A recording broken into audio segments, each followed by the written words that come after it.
with that passion, I introduce to you Jane Hamilton, Program Manager for the School-Based Health Clinics at Bassett Hospital. Jane? Thank you very much. This is one of my most fun things to do because I love talking about what we all do, and we are a team of about 60 or 65 staff members, and we're going to talk a little bit about that. But I'll just draw your attention to the apple in the bottom corner, and that really is our compass. And what it always, the needle is pointing to doing what's best for the kids. We often, every day, come up with dilemmas. Well, what should we do? You know, and there's a million reasons we shouldn't do what we're going to do. But if we always come back to that question, we're going to come up with the right answer. To give you a brief example, when kids graduate from school, seniors walk across that stage, they no longer, according to New York State Department of Health, are eligible for school-based health center services. So we really should be writing them off, but it's not infrequent that we have those graduates that really need to talk to the mental health worker one more time in July, or the senior who has gotten 2 HPV vaccines and needs her 3rd shot. And yep, come on in, because is she gonna get it once we let her go? No. So we always kind of use that as our guide, and it really does help us. We are truly a partnership between a school, so we are a hospital in Article 28. I think some of our friends in the back may recognize the school. This is a picture of Richfield Springs School. But we really work together as a partnership. You guys are the educators. We wouldn't dream to think that we know how to teach kids all the basics, but we can take care of their health. And we are an integrated, we feel that we provide an integrated health service or integrated health model. So we, like my slides are going ahead. I'm going to show you a very brief video. It kind of gives an overview, and then we'll go on, and it only lasts just a couple of minutes. So.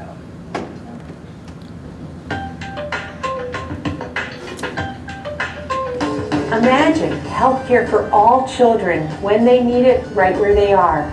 Sick visits, preventative care, mental health services, and dental care with no out-of-pocket cost to parents. At 18 sites in rural upstate New York, this is no longer a dream, but a progressive and very viable reality. School-based health centers, to me, are the ideal way to address the healthcare needs for kids. It's where kids are, and in our program, we have mental health, we have preventative dental health, as well as the somatic health, or the usual ears and physical exams. And it just makes sense to do healthcare where the kids are and where they're comfortable. It's a nurse-driven program. Nurse practitioners are in the schools and providing total health care. So it's primary care, emergency care, to students who are in the schools where the school-based health centers are active. The nice thing about this is, for many of these kids, there would be no health care for them if they didn't have a school-based health center. Well, I think safety net is a good description for the school-based health center program. Many of these families have no insurance until the school-based center begins, and then we bring in the Child Health Plus or Medicaid or appropriate insurance. So it's a formal entry into the health system with insurance. It provides parents and the children ready access to care. Everybody in our department is involved in some aspect of school-based health.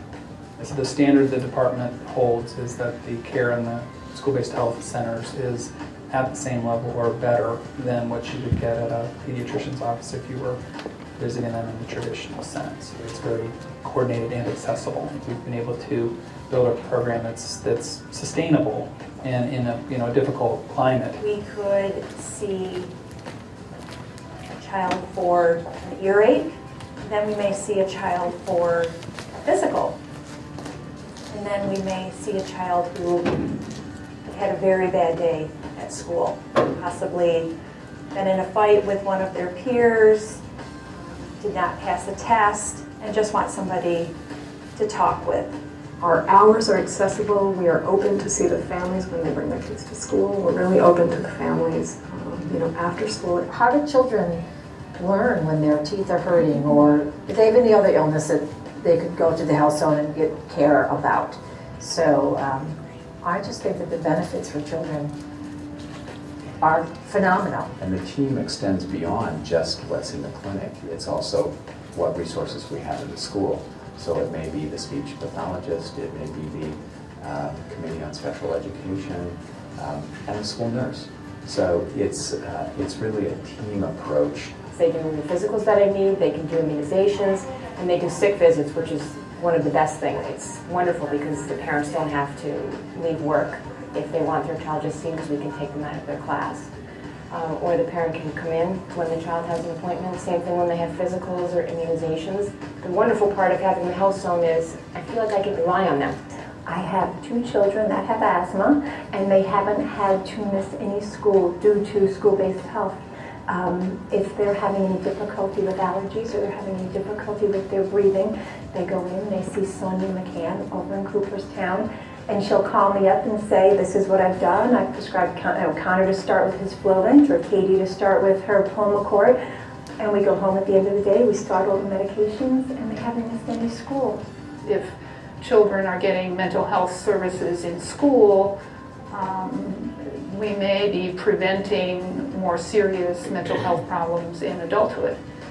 And if we do a good job of teaching children to maintain normal body weight and convincing them not to smoke, and convincing them to exercise regularly, they may be healthier adults. I like to use the school-based health center because it was extremely convenient for what I was doing. I took 5 college-level courses, and so to miss time out of the courses was very difficult to make up. And so instead, I could just go downstairs to my appointment, miss maybe a period or 2 instead of missing 4 or 5 periods during the day. And I could go right back to class and make up what I had missed a lot easier. It's one of our greatest successes. Our only disappointment is that we cannot meet the needs of so many who would like to do this. We're very proud of them. We're very proud of the work that they do. And our parents have told us that without that staff, they would not have gotten health care. So for Bassett, that's our mission. I think school-based health is one of those things in medicine that is sort of a no-brainer. Once you're involved with it, you realize, well, this is so obvious. Why haven't we been doing this all along? It's, what I would call the V8 moment. But you're at a school and you're seeing a child or an adolescent, and you realize that you've got a connection there that you don't enjoy when they come to you. You've gone to them, you're on their turf. It really makes a difference in the quality of the visit, the information that you can get. And of course, the better information that you can get from a patient or a student, the better you can help them. I really do love school-based health. It's wonderful. It's a wonderful program. I would like to see every parent sign up for school-based health. It's being there when the student needs you, and then fixing them and making them feel better and letting them go back to the enjoyment of the school day. I don't know why you wouldn't enroll your child, because it is such an incredible resource. It's the real deal. It's good medicine. I'm awed by it. I mean, I know what would happen if we didn't have this. And it's not good. You are saving lives. Every day you're saving some child's life and making some family's life better. And that's what we're all about. That's what they're about too. They would say, that's just my job. They're all extremely nice people, and they're really good at getting you exactly what you need. I don't know, I just love them.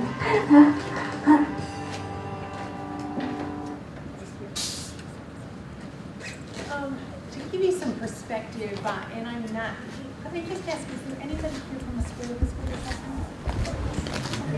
So, to give you a perspective, some people think it's a new phenomenon. It's really not. This is kind of a scatter map of the United States. You can see that there's a real concentration on the East Coast and in New York City, which there's more school-based health centers in New York City and New York State than in upstate, but we are kind of growing in number.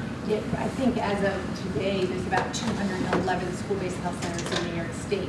They are opening all the time, and interestingly enough, I know there's been some real work in Connecticut after Newtown to get some school-based health centers, and I believe last month 2 opened. This kind of gives you a perspective of where we are. The Bassett catchment area is in the white in the state map. On the other side, we are the red stars scattered around. And a couple of times it's referenced 18 school-based health centers. We actually have 19. One is open since that was made. This is a timeline, and you don't need to really read all the details, but it gives you a sense of what our history is. And we actually started this, our first school-based health center back in 1992 in Delhi, New York, with some National Rural Health Association funding. On the bottom part of this line or timeline is different funding sources that we've received, and up on top is the different stages of different schools that have opened. You can see in 2014, we have Richfield Springs out there. We have not opened in Richfield Springs yet, but we have, we think as of about last week, secured the balance of the funds that we need to do that. And we are excited to have another school join our family. To give you a perspective of Bassett, if you're familiar, it's a network. There's 6 hospitals, 26 outreach clinics. It's in 9 different counties. They do a lot of visits, both inpatient and outpatient.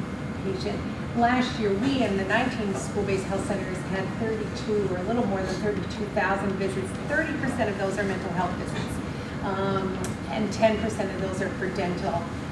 It costs us a lot of money to do that, over $3 million in revenue. We get back about $2.5 million. So you can see there is a deficit there. And we're only able to do this because of a lot of in-kind contribution, both from Bassett and those 14 school districts. Who's the staff? Who's there in those school-based health centers? Nurse practitioners, we have practical nurses. School nurses are real key, and I'm going to talk about that in just a minute. Physician's assistants, and we have a few physician assistants, but most of our primary providers are nurse practitioners, mental health workers, and we only hire LCSWRs, and that's because of a billing function. And probably more importantly, their experience, that's 5 years supervision postgraduate. I mean, they're a very, very experienced team. We have registered dental hygienists, we have patient navigators that help families just navigate the complexity of both the health and human services, support staff, physicians, and a dentist. I just thought I should speak a minute about a school nurse because there's sometimes a notion that when a school-based health center comes in, the school nurse goes out, and that's absolutely not correct. I was a school nurse for 9 years, so I really know those shoes that the school nurse is standing in, and sometimes they do feel a little uncomfortable when there's conversations about a school-based health center coming in. The school nurse is really responsible for the day-to-day management of the school population, and she's a school employee, where the school-based health center is really a source of primary medical care, mental health care, and dental care, and we all are hospital employees, so there are 2 different things going on there. I say the school nurse really is the glue. Again, having been a school nurse, there's probably not one individual in the school that knows more about those kids and kids' families than the school nurses, especially in a rural school. They know when grandma dies, or the dog dies, or dad's in jail, that's the person that's going to know. So really key. So the collaboration is really, really important. Typically, the kids would go to the school nurse if they're not feeling well first, and then she could decide, is this a case of chemistry-itis because it's 3rd period and every day they come in 3rd period, or they really aren't feeling well. And then we work together. We do have the enrollment papers that the parents sign, lets them know that we will share information back and forth with both the school nurse and the counseling staff on an as-needed basis. It gets a little trickier with mental health. So what are the services we provide? Comprehensive primary care, mental health care, preventive oral health care, and health education. So the mental health care, which is really what we just heard a lot about, and I would really love to think that we are making a difference in the schools we're in. We do, depending on the size of the school, really dictates how much or how many FTEs or how many hours our workers are there on a day. But in an average size, what we would call large school, like 700 to 900, we would have a full-time mental health worker there. Every day she's there 8 hours a day, usually much more than that, he or she. They work very closely with the Department of Psychiatry at Bassett, where there's 2 children's psychiatrists. They provide psychotherapy. They cannot prescribe medication because that's not part of their scope of practice, but do work closely with the pediatricians that are on site on a monthly basis, and with those psychiatrists at Bassett, and with their advanced practice clinicians. We're very excited and we're just ready to embark on some telemedicine and telepsychiatry. There will be, it will never be for an initial visit because we really feel the psychiatrist needs to see that person. And again, you know, from all of our area, they really need to go to Cooperstown to see the psychiatrist. But for med management that they're following up every 3 to 6 months, we'll be able to really do a visit with the psychiatrist from the school. This is not a new phenomenon. They've been doing it in other places in the country for a long time, but we're excited that we finally found the funding. We're able to put that package together. I'm going to share, we heard some great stories, and I want to share one of the stories. We ask all of our workers to write stories because there's many, many great stories. And one of my favorite, real quick one, and then I'm going to read you just a little bit longer one, but one of our mental health workers wrote me a note, or she actually sent it to me in the mail, and she said, I found this under my door. And it was this little scratch note by a 4th grader on a ripped piece of paper, and it said, the police were at the house last night and took my dad to jail. Are you there to talk to me? And it's still, for me to even tell that story when I think of a 4th grader having to deal with that. Wow. But I'm very thankful that they feel that they have a relationship with our mental health worker that they can talk to her. Earlier on one of the slides I talked about those different funding sources. Funding becomes a real issue that we're dealing with all the time. And funders always want to know, well, what are your outcomes? You know, what are your outputs? So it's really hard in prevention. But I'm going to read you a story because this is what we need to focus on. This is S. Her name is S. S is a 10th grader who is a young mother of a toddler. Yesterday she turned 18. Now, get all that. She's in 10th grade, she's 18, she's a mom of a toddler. An age typically marked by an important day in a woman's life. We discussed in the session the developmental markers she reached and what challenges still lay ahead. She can now sign her own consents, she can vote, even move out on her own if she would want to, but it would not be in her best interest. S has no way to support herself and depends on her aunt financially. If she moves out, she would lose her babysitter and main support system. Her aunt took her in when her mother kicked her out from being pregnant. Her aunt also takes care of the baby while S attends school. She has decided to put moving out on hold for now. S is behind her peers academically and will not be graduating with others her age. She describes herself as someone who is slow. We spent many sessions discussing that slow did not mean stupid. On the contrary, she is quite a resourceful young lady. She has done her best to navigate an educational system that discourages kids like us who cannot succeed on the Regents track. She also is not slow in learning the consequences of how a baby boy impacts a teen's social life and sleep. She states she does not plan to repeat a pregnancy, although she loves her child to death. S has also not slow to listen to some suggestions when someone took time to point out some things to her. When I first met S a year ago, she was having anxiety attacks and getting in trouble in school. She had a reputation of being a fighter. Kids used to get her in fights, used to get her to fight with other kids. She would be the one to get in trouble. Maybe it gave her a sense of identity. The tough one to reckon with, though. Fighting also seemed to alleviate stress she was feeling, but not with unfavorable consequences. S and I came up with a better plan to relieve stress and focused on her ability of identity, an identity that she would mind if her child imitated. One she could be proud of. It is difficult to quantify the ways school-based health centers has positive differences in S' life. It may be more meaningful to tell what has not happened. She has not had a repeated pregnancy. She has not been hospitalized in a psychiatric hospital. She has not dropped out of school. She has not turned to drugs or substance abuse. She has not had run-ins with the law. She has not burned her bridges, her connections with her only natural support system, her aunt. She has not neglected her responsibilities as a young mother, and she has not neglected her health care. Sometimes we need to focus on what has not happened. And I think it is a good story, and we share that story a lot with our funders, because it is hard to measure some of these things. We'll move on. We're going to come back to a little bit of mental health. Preventative oral health care, though, some of you may or may not know, dental caries are the most common chronic illness among children. 5 times greater than asthma. I would typically ask what's the most common chronic illness, people usually say asthma. So we have a team of dental hygienists with portable equipment. They go around to our school-based health centers. They do cleanings, fluoride treatments, and sealants. Very importantly, they also connect these families with a dental home if they don't have one. Dental care is very expensive these days, and in your rural communities are like mine, there's very few dentists that are, one, accepting new patients, fewer yet that are accepting new patients that are children, fewer yet children on Medicaid or Child Health Plus or without insurance.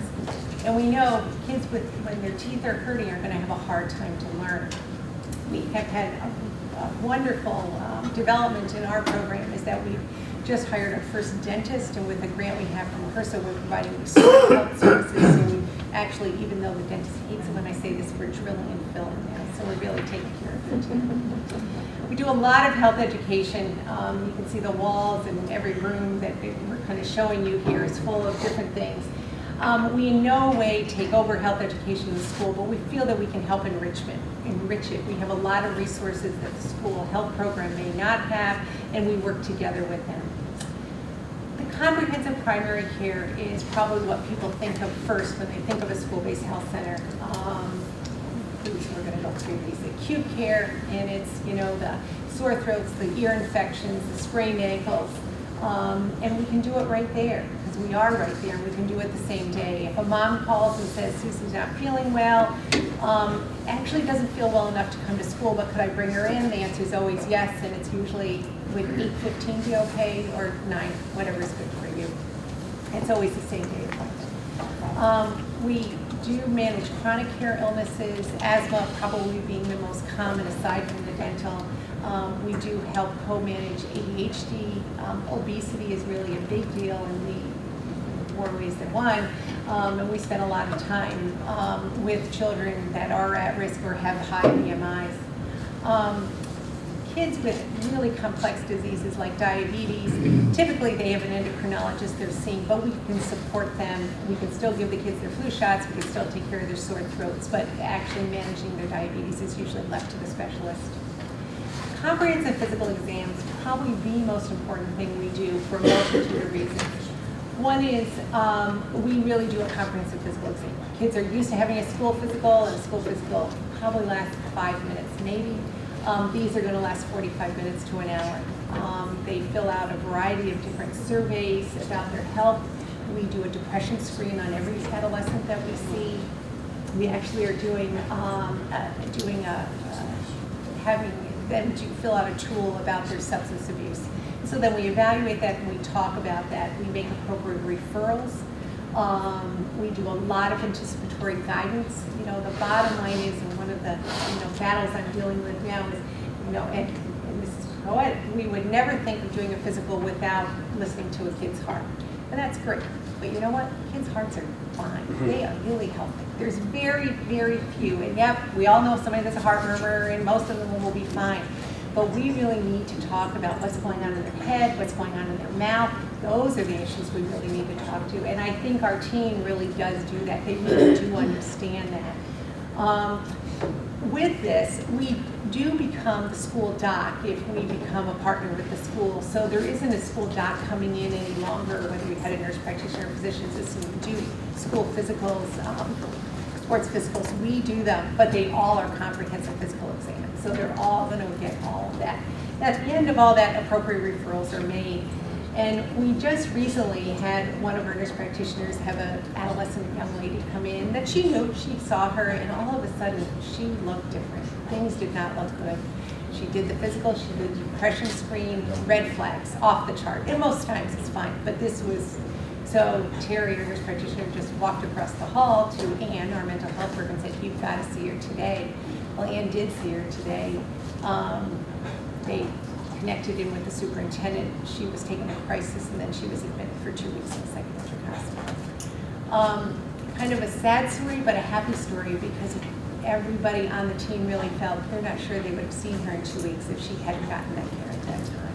So there's a lot of things that get caught during these school physicals, and it's probably not going to be a partner. Point of care testing We are an approved lab in New York State. We really just do 4 tests. The most common by far is rapid strep test, but we also do blood glucose, urinalysis, and urine pregnancy testing. Immunizations, we give every immunization there is out there to give. We make sure they all have the ones they need for school, but what they need for school is really the bare minimum. There's really a number of other ones that are recommended by the American Academy of Pediatrics, and that really is what we support and we promote. We've had great success because, again, we have this captured audience, especially with flu immunizations.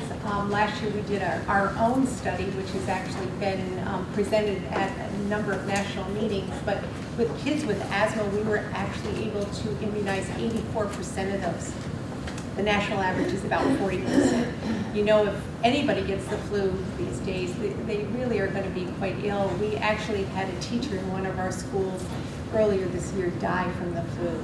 So it definitely heightened everybody's awareness. But kids with asthma, when they get the flu, they can be very, very ill. So that we got 84%, we were thrilled with, and you know, we're striving for more.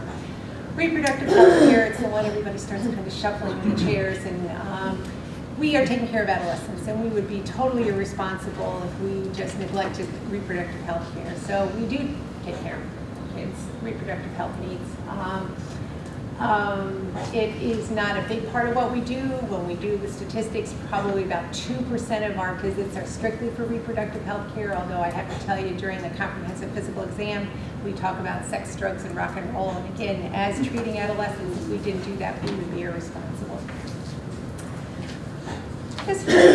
Some of you may be familiar with this term or this new ACE, Adverse Childhood Experiences. It's not like it's a new phenomenon, but I think what has happened is the CDC has actually given it a name, and it really is when children are exposed to these tough times, when they're children, whether it's abuse, neglect, parental incarceration, substance abuse at home, exposure to traumatic stressors. We know now that they are associated with real health problems later on in life, whether it's heart disease, alcohol, illicit drug use, smoking, unintended pregnancy. And the fact that this is now like really recognized by the CDC, it's been adopted by the AAP, we really all need to be looking at it. And we in school-based health feel like we do. We are really able to address these. We really do know about a lot of this because we know the families. We're in the school, and we truly are embedded in the schools. If you were to go to the schools we've been in for a long time, they really don't understand. Bassett runs the school-based health center, and the school nurses here and the guidance counselors say, we're all one, and what are we there for? We're to take care of you. They see our staff eat lunch with it in the cafeteria. So it's not like there's no stigma. Definitely going to the mental health workers, we actually have to, I don't want to say discouraged, but we had this one of these fun stories, a third grader who sees Deb, the mental health worker, go back to the classroom and tell all of his buddies, you've got to go see Miss Deb, she makes you feel so much better. So it is really, there isn't like, and even going to see our clinicians, it's very comfortable. I mean, when you drive to the clinic, you know, everybody gets a little knot in their stomach going to the pediatric clinic, not so much us. How do we make things better? Do we really affect education? Yeah, we do. We do, but we can't, you know, unfortunately, we can't take out the prescription pad and write a B for calculus. We don't do that for healthcare providers. But what we can do, and there's a number of studies, and I won't go through all of them, but this one was actually done in Rochester, is we know we can keep the kids in the seats in front of you.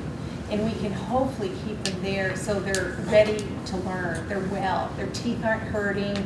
They aren't worried about what's going on at home. We can get them in a place that they really are there to focus. And there really have been, this actually was done in Rochester, as I said. We've done some mini studies that I'll show you in just a minute. The other thing is that it really is a cost-effective way to provide health care. The school, they provide the space, we provide the people and the equipment, but we aren't paying high rent. We don't use big expensive equipment. We don't have an MRI machine. We don't have fancy lab tests. All of those machines cost millions of dollars. We don't do that. So even by taking care of kids with asthma, we're able to do it very effectively. And if you were to talk to any physician, and if Dr. Colby was standing here with me, he would say if he saw a kid having an asthma attack and he gave them all the medication, what he would really want to do is see him back tomorrow. How are you doing with that? Do you know how to use the inhaler? You know, we can do that. And we can call them down before recess, and we can call them after recess, and before gym, and before they're going out on the football field, because we're right there. So again, a very cost-effective way. Asthma is, you know, one of the main reasons, aside from trauma, why kids end up in the emergency room. There's really no need for it. You know, they can be monitored well. Again, we talk a lot about our asthma care because we do a lot of it. We also do in-house spirometry testing, which is pulmonary function testing. We have nurses that are trained and they travel around. So again, it's a time that the kid doesn't have to go out of school, disrupt their day, especially those kids that are struggling. We really don't want to do that. We're able to do it right there. This is some data, HEDIS data, and it comes from insurance companies talking about adolescent annual exams. And again, as I talked about with the comprehensive exams, we capture so much information during that time. But if you look at the lighter green is the percentage of kids with commercial insurance, private insurance, your kids, my kids, those. So about 28% of those get an annual exam. Kids on Medicaid, about 30 actually does a little bit better, which is kind of interesting. At the pediatric clinic at Bassett, which is pretty big, about 38% of those kids get an annual exam. But those that go to school-based health centers, just shy of 60, about 58% of those kids. So again, there's so much being captured. Adolescents are not sick. Adolescents don't go to the doc. Adolescents typically are thinking if they have their football physical, they're good to go. But that physical was what took 5 minutes in the old model. So, this was a pre-opening survey we did, and a couple of years ago we were crazy enough to open 4 school-based health centers basically within about 3 weeks of each other in 3 different counties. But when you look at school, we're talking about how long is your child out of school for a doctor's appointment. And school A is the one that is closest to Cooperstown, closest to Bassett. So about 50% of those kids are missing a half day and some a whole day. And we know, you know the drill. You know, we have a doctor's appointment at 9 o'clock. Well, no point of going. And you know, now it's 11 o'clock, but we might as well go get lunch. Now it's 1 o'clock, we might as well not even go to school. Where if they're going to come to see us, they're probably, aside from a physical, they're going to be with us probably 20 minutes or so. The mental health visits, that's usually a whole class period. We work very hard with the school and try not to pull kids out of class time. We try to get them out of study hall at lunch.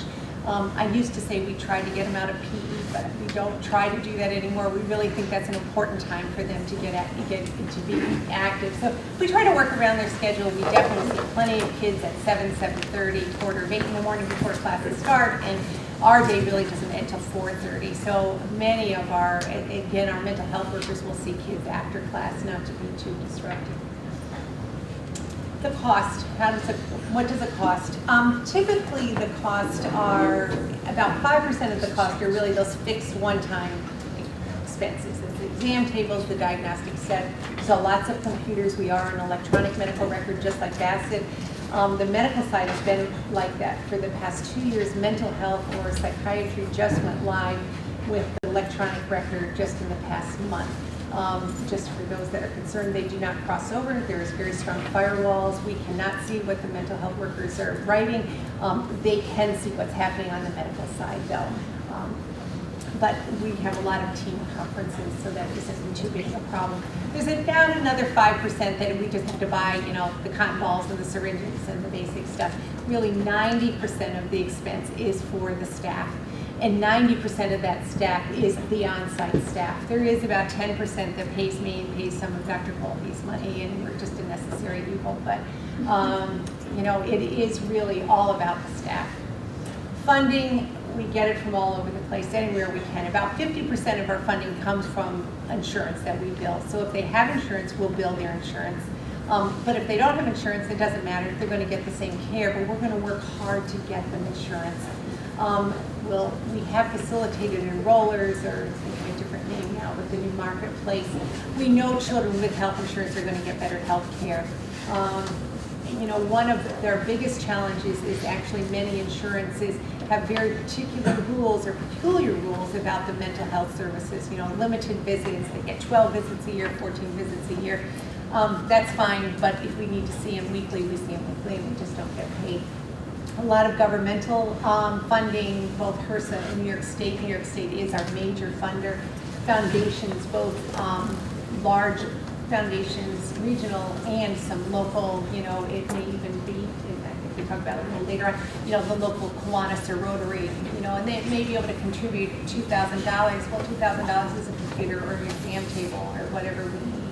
We really try to have everybody, or make sure all of our workers have the tools they need. And if you've noticed on the mental health shots, there's dollhouses and there's all kinds of stuff. And you know, they always are asking kind of sheepishly, you know, could I get some Legos? And I said, well, of course, because we would never send the nurse practitioner in without her stethoscope. And that's her tool, your tools, or whatever you think they need to do. Businesses have also been very generous. And it is to their advantage to have a school-based health center in their community, because their workers are going to lose less time if they don't have to take their kids out of school. There's a tremendous amount of in-kind support, both from Bassett and the schools. The school is responsible for renovations if they're needed, and the infrastructure, the heat, the lights, the phone line, the maintenance, the cleaning. So it really, you know, there is an MOU that kind of outlines that we will sign. Ongoing community involvement. We meet with the superintendents regularly. We have community advisory committees. And it's interesting, years ago when we first started, we didn't offer mental health services and we didn't offer dental. But all of our community advisory meetings, when we had this, said, this is what we need, this is what we need, this is what we need. That speaks that's a very strong voice to funders. It's great that we think, but this is what parents, this is what teachers, this is what kids want it.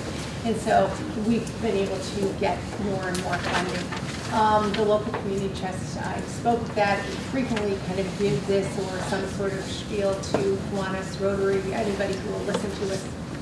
We do satisfaction surveys regularly, and we regularly do presentations to the Board of Education just to give them an update on how our partnership is going.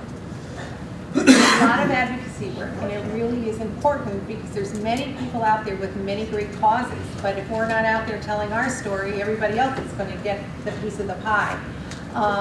We actually just had kids at Advocacy Day a couple of weeks ago over in Albany. And it's always very interesting in speaking with rural people. Most of the kids there are from downstate. They look very different than the kids that we bring. And they'll get up and they'll tell the stories about the gangs and all kinds of, you know, falling out of 13-story buildings. And our kids are sitting there and just like, oh, their problems are so much worse than ours. But one year we had this very brave, because it takes a lot of courage to get up there to speak in front of 400 or 500 kids. And one of our kids got up and said, well, he told the story about his friend. And his friend had lost his leg in a tractor accident.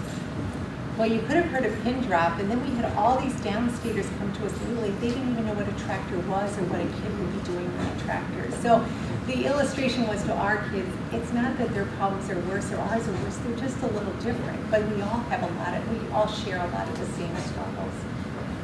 This happens to be a day that Senator Seward, kind of in the middle of the picture, and the gentleman in the light-colored jacket was the commissioner of health insurance for New York State. He happened to pick a great day that the school-based health center was bustling. They were doing an immunization clinic. They had a kid in an asthma kind of a flare, and a little girl that fell down and cut her, had a laceration in her scalp. And they saw Dr. Colby at his very best because mom had rushed in and they were going to take her to the emergency room. And he said, you know, I think we could just tie some hair and you wouldn't need to do that. And that's exactly what they did. So what this commissioner insurance saw, that there was all of these insurance companies that were not paying $400 or $500 or $600 or $700 for kids just to walk through the door for things that we can really take care of right through.